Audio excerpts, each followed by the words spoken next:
All You don't right. I am know. super excited. I'm super excited to introduce this next little trooper, right, that we've got lined up.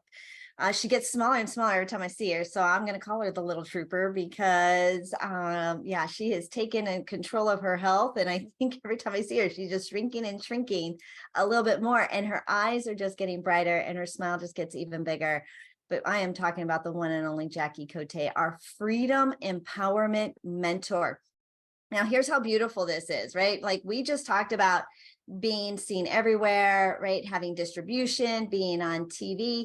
I mean, the beautiful thing about what we're creating is that you can truly do it from wherever you are, right? You don't have to go into a TV studio anymore. We don't have to go into an office. Like we are not bound by a location anymore. And what I think what was really beautiful, kind of the worst of years and best of years, was the pandemic taught us how global we really are and how much of the world we can impact when we kind of unlock ourselves from geography. She has a Freedom Creator Masterclass that she's going to be giving away, a 3-pack of vision calls to awaken a power and own your own, and own you with Coach Jackie, which is a $2,000 value. Her favorite music is anything from Pink. And then you actually shared me something else over here, right? The free gift, right, is a gift from Coach Jackie, your freedom empowerment mentor, the Freedom Creator Masterclass, 3 hours masterclass filled with tools and guidance on how to create more time, money, and self-love freedom in your life. She's going to share those links with you, but let's talk about being empowered, being free, all from our freedom empowerment mentor, Jackie Cote. Let's give her some love. Thank you so much. Oh my goodness, Angel, can I just take you with me in a little pocket so you can introduce me everywhere I go? That's what she does. She's media, right? Thank you. Right, exactly.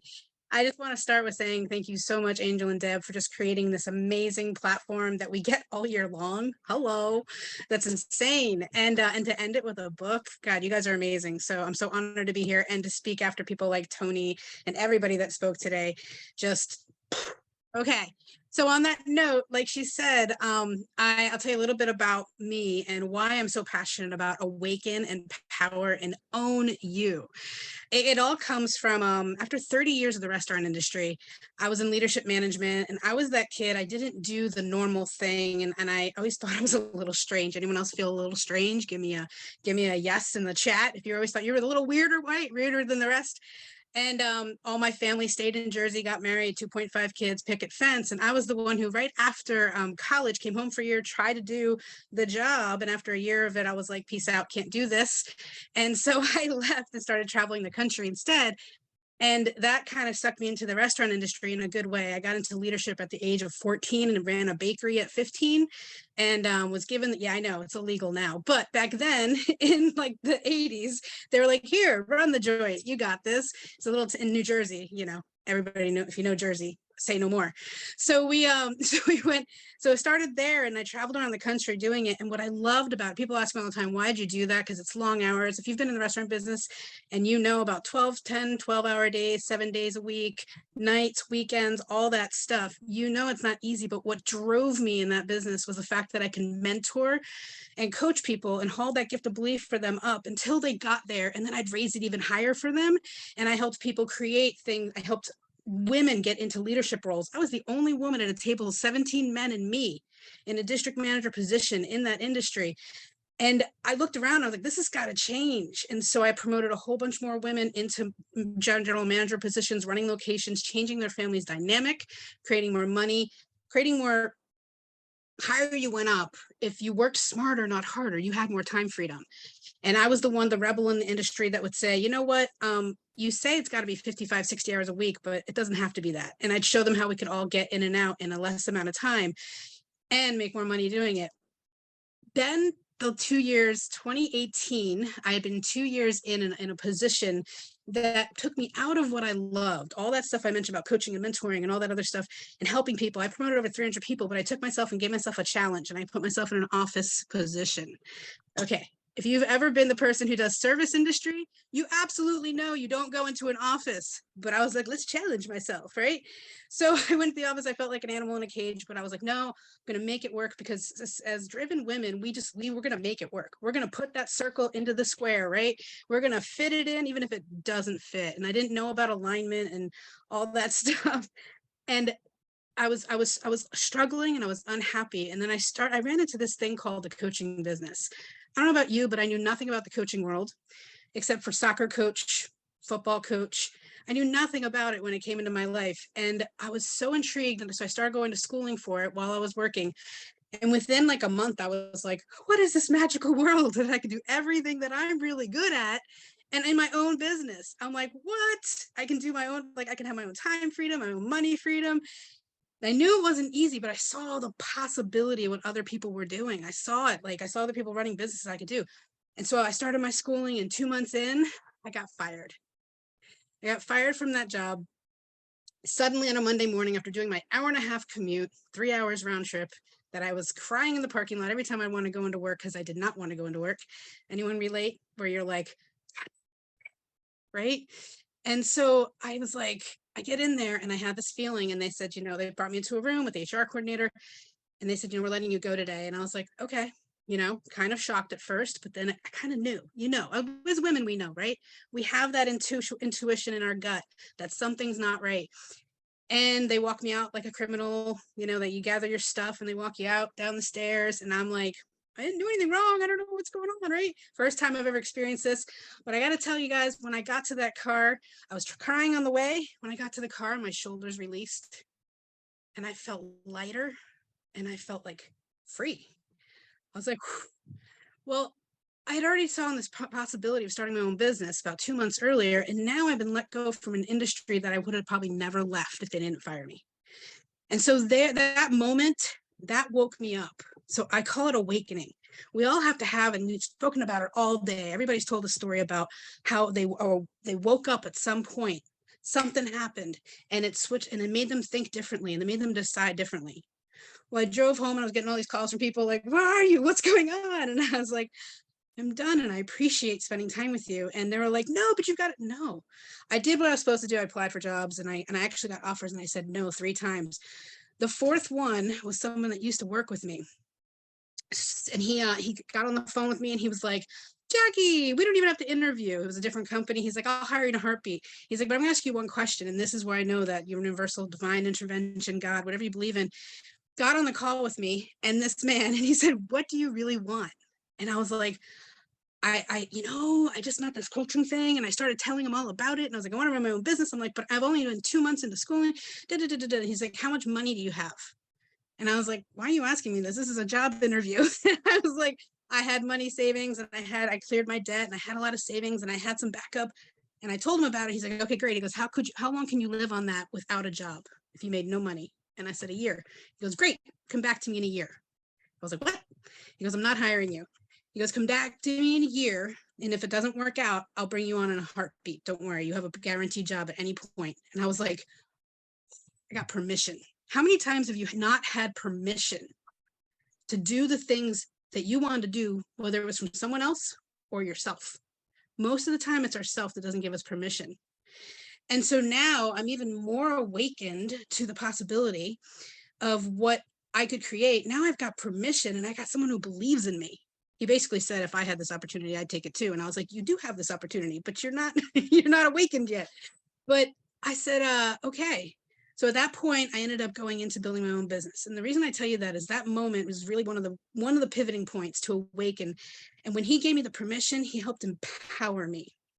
And that's that next step. So awakening is, and what I learned about awakening is I didn't know how to vision. Does anyone have trouble with visioning?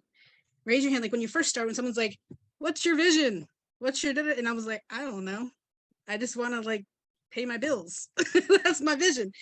And when I came down to it, I was like, I didn't have this like grandiose, like, what do I really want? I was a very freedom spirit, and I always had a freedom way of like creating freedom in my life with what I was working with, but I didn't know what I didn't know. And so, of course, like everybody, I worked with a coach, and I worked with somebody, and she really helped me expand that vision. So that continued the awakening of seeing like, okay, now I see people running businesses. I'm building my business, working with her. and have this vision of what I desire. And everything that I always came up was like more freedom of this, more freedom of that. And we've heard a theme of that today, haven't we? Freedom all the way through the board and all the way through the day. And so, but what I didn't realize is how much I did not love myself at that point. And that's where it all begins. And I got to tell you, when I hired that coach, I hired her to help me build a business. And I cried for 9 months straight with her because she opened up things that I didn't realize needed to be opened. She helped me reconnect with self because for 40 years, I didn't feel. Anyone else relate to that? It took me till I was 47 to start feeling. When I was 5, my mom died. I didn't realize it impacted me. When I was 7, I started doing everything on my own. I paid for everything from day one, all throughout from 14 on. Schools, cars, insurances, clothes, whatever it was. I took care of it because I was the baby of 8 of us, yes. And so there was nothing left when it got to me. And so all I could do was make sure I wasn't a burden on anybody. So I just hid those feelings and pushed those down. But when I started to awaken and see that there was a different vision, a different way, and when she taught me how to start to feel, that's when I really, really began to empower myself. So these 3 stages is first you got awakening. Let's awaken that vision and see what it is that we really desire and have fun with that. Like when I do the awakening part and the visioning, it's like, what do you feel? What are you going to feel? What are you going to taste? What are you going to smell? People think I'm really wacky when I say that. Like, what are you going to smell in the future vision? But if you want to work from Italy, from a computer and be on, you're going to smell some good food, right? Hopefully, right? And if you're gonna like, what are you gonna feel? What are you gonna smell? Like, I love being by water. I used to take my computer when I was making no money and go down to a lake that I did not know. I would sit on a bench and do my work and look at the lake and be like, I love my lake house. I love my mountain view. This is the best. Like, I love that I own this now. And that vision of when you stand in it and you can feel it, you can taste it, you can smell it, that really awakens the senses and really helps you go into that next stage of empower. And when I talk about empowerment, that is where we really, really, really learn how to feel, love. I remember the first time I was asked to tell myself I love myself in the mirror. Have you ever done that? Have you ever like looked in the mirror and told yourself, right? Ooh, mirror work. I was like, I avoided that mirror like no other. And I kept looking around. I'm like, yeah, I love you. Great. Mm-hmm. And there's a point where I looked at myself in the eyes, right down. I looked at myself in the eyes and I just started crying. And that's when it finally hit. I've never truly, truly like let myself love myself. And so for a year, thank you, Sarah. For a year, I was like really learning how to get back in touch with me, love myself, make decision. Like I'm a decision maker, and I'm like I make it. I had to learn to, but I made it from a survival place. I learned how now to make decisions from a place of pleasure, not pressure, and from a thriving place. And when I say from pressure, not pleasure, it's like there's a lot of things we feel like we should be doing, we're supposed to be doing, we need to be doing. But I don't know about you, but there's way more fun in making decisions from a place of pleasure that go towards that vision I was talking about earlier. Because our brain can only function on the known. The past we cannot change. Can we all agree? Can't change that. But there's so many things we can take in our suitcase of lessons learned and things. Then the future worries. Whoo, our brain's magical in creating really great stories of those future worries. But there's a third place, and that's that vision we talked about, that if we can empower and tap into that vision, like we talked about earlier, that place, your brain can function on that if you make it real. And so in that vision, there was this place of like loving myself and actually enjoying being with myself. As a woman, we love to help everybody. I would avoid myself like no other. I would fix everything. I would help everybody. I would be serving everybody in the world around me just so I could avoid me. I even went through an eating disorder for 30 years that I hid from every single person in my life to manage those emotions, anger and loneliness, because I didn't want to bother anybody. And one of the biggest empowerment moments for me was when a coach asked me, said, do you have an anchor? I was like, what do you mean? I was like, just something that'll anchor you into your goals. It was like a bracelet or a necklace. And I was like, I know, but I can get one. So I got this like chakra bracelet. I knew nothing about chakras. Those of you who are into that, I knew nothing about it, but I wore it.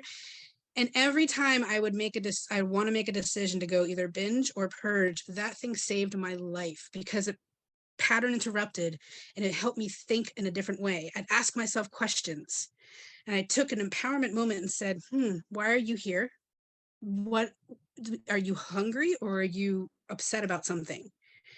And then both actions, when I had asked that question, and eventually I rewired that and was able to make different decisions, different thoughts, and find other ways to regulate emotions.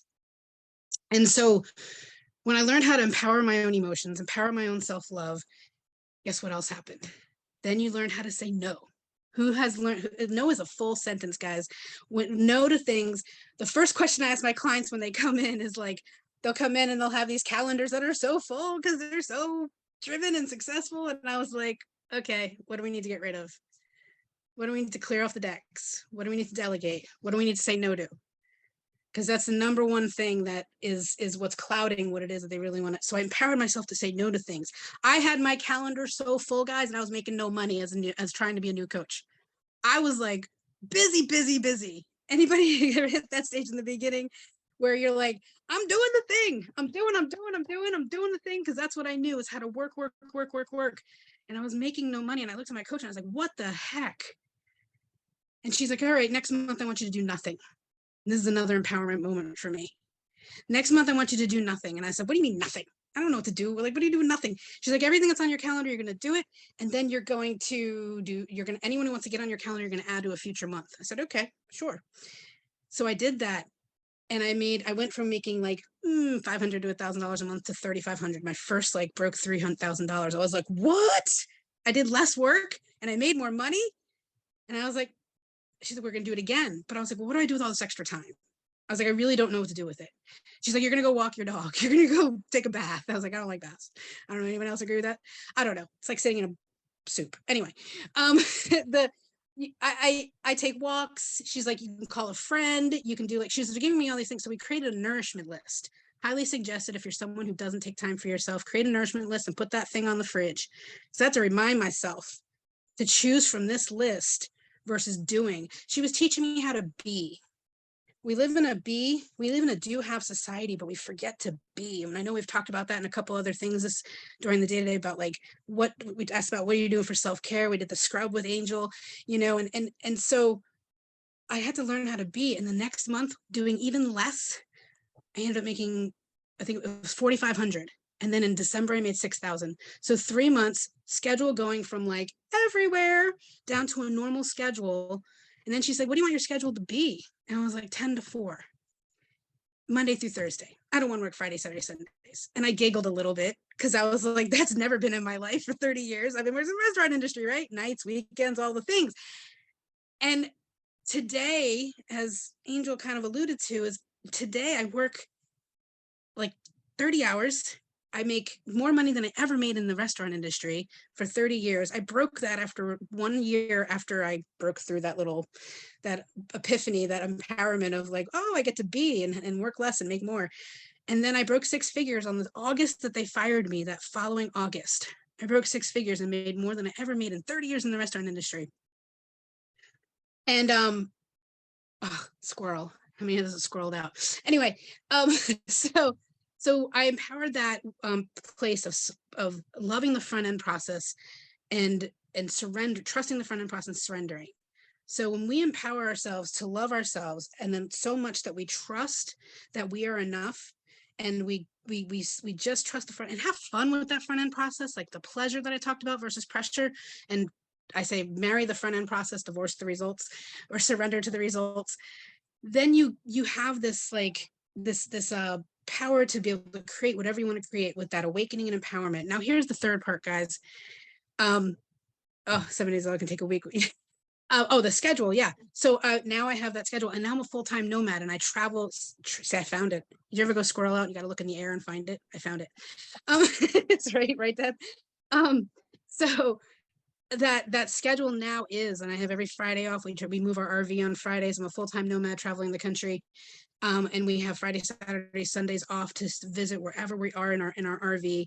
And because I started empowering myself, loving myself, making those choices, I've been able to create the life I have today. But the third part is the most important, guys. The most important is the owning part. When I talk about owning you, and this is the This is the day that you have learned how to own yourself. Listening to these ladies, the 8th of every month is how you can come and own yourself with what these ladies are sharing.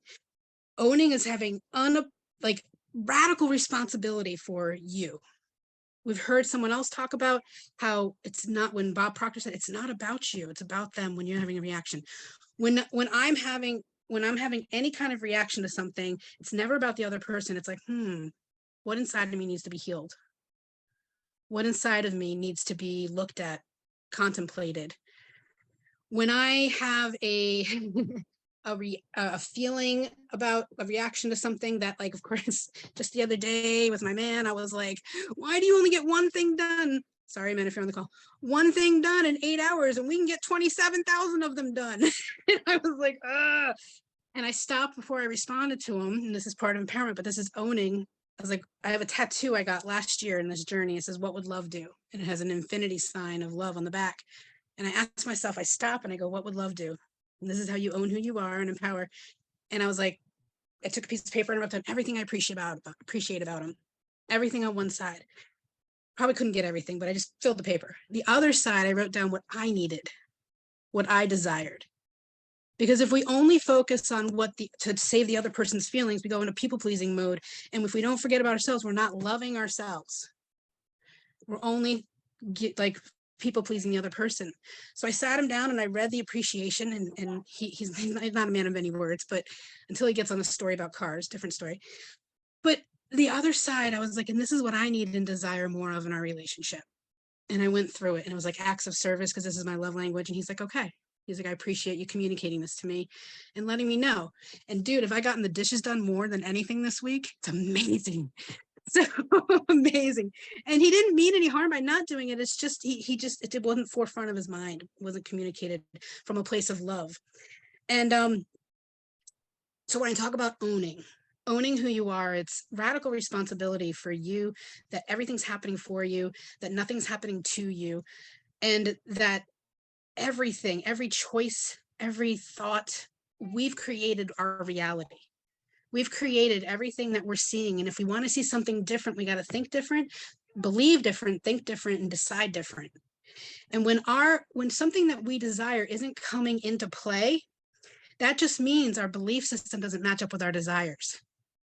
When we can raise that belief system through ownership, through awakening, empowering, and owning who we are, and raise that belief system and stand in who it is that we truly, truly meant to be on this earth. I love that feeling when you're standing in it, right?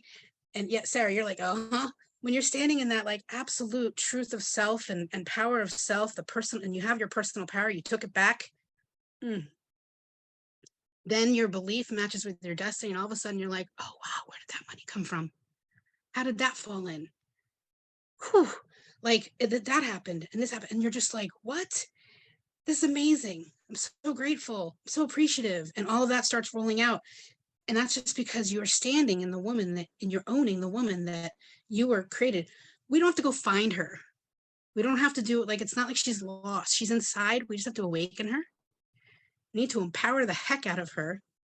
And we need to own every piece of her. Take the picture. Wear the clothes. Do the things you've always dreamed of doing. Do not wait for that vision, freedom vision that you desire to have.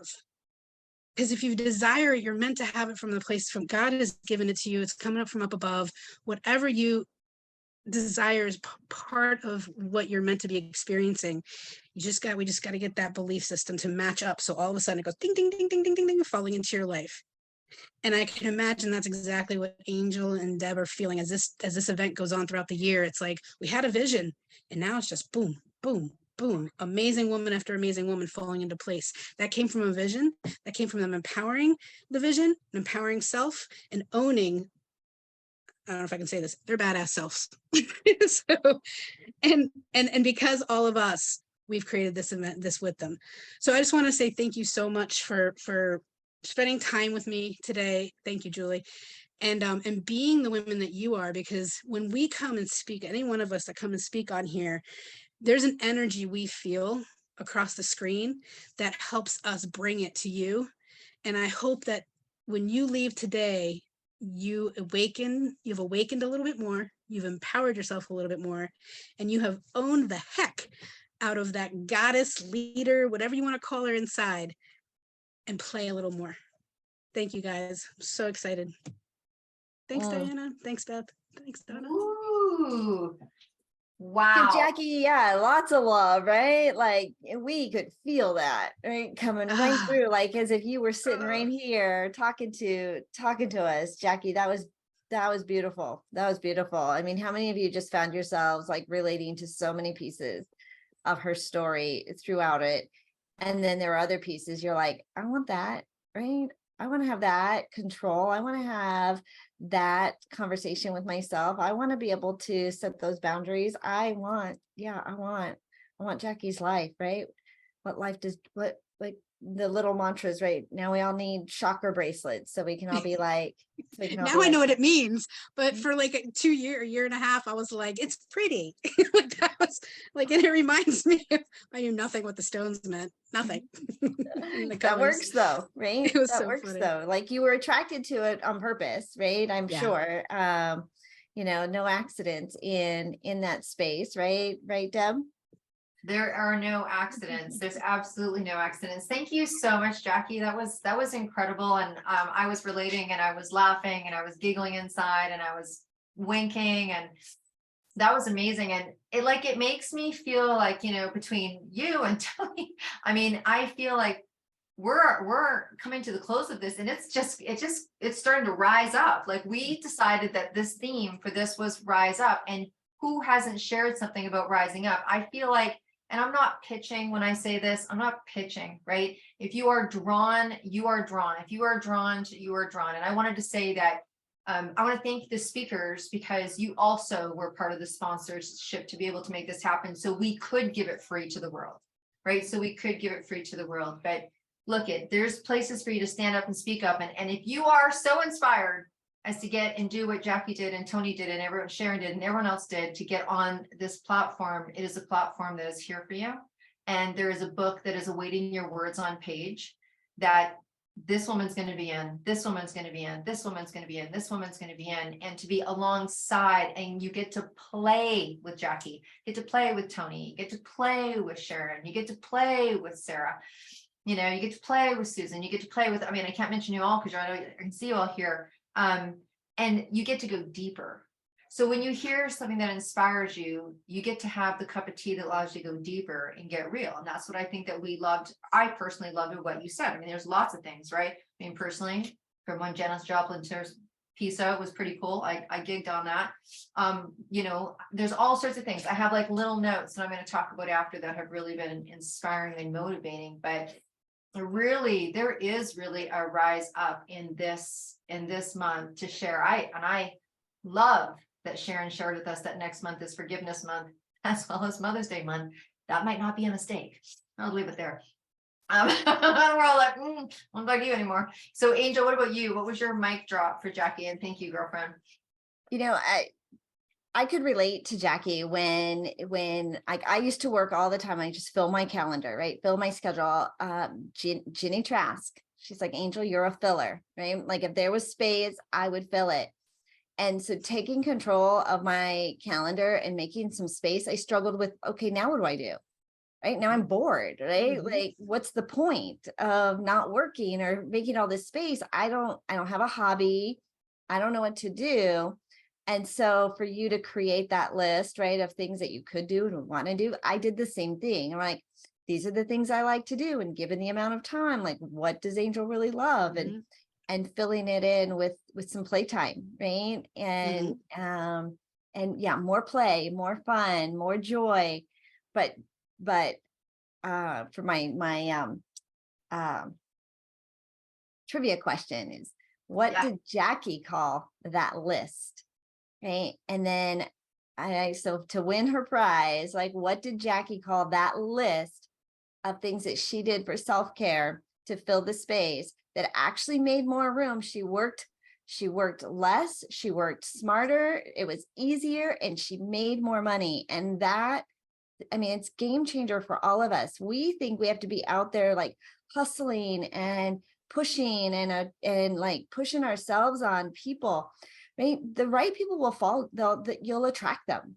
You really will. I mean, some of it is in follow up and continuing to nurture relationships and those connections, but that's how women do it, right? We nurture relationships, we maintain the connection.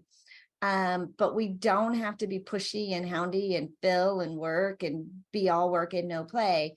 And so I just loved like that. I could totally relate. I could totally relate to that piece of trying to figure out what do I like to do. And then of course, Jackie and I have a very similar exit, being escorted out, right? Exited out, and like we were criminals, right? We did nothing wrong. And so I can relate to Jackie and just love her energy and love her spirit and what you represent for all women, just for all women. And you know, and now she's getting married, and so right, she's bringing a whole new level of love into her life, that in a whole that's a whole nother story. That's a whole nother story of letting love in. Oof. Look at her. I think we have to know this. Aren't you speaking again? I know you're yes. I'll tell that story on the next one that I'm speaking, because I was not willing to let someone love me fully. So we'll save that for next time. But you can relate. Come on to the next one. Now there's a leader. There's a lead into the next one. Okay, so I have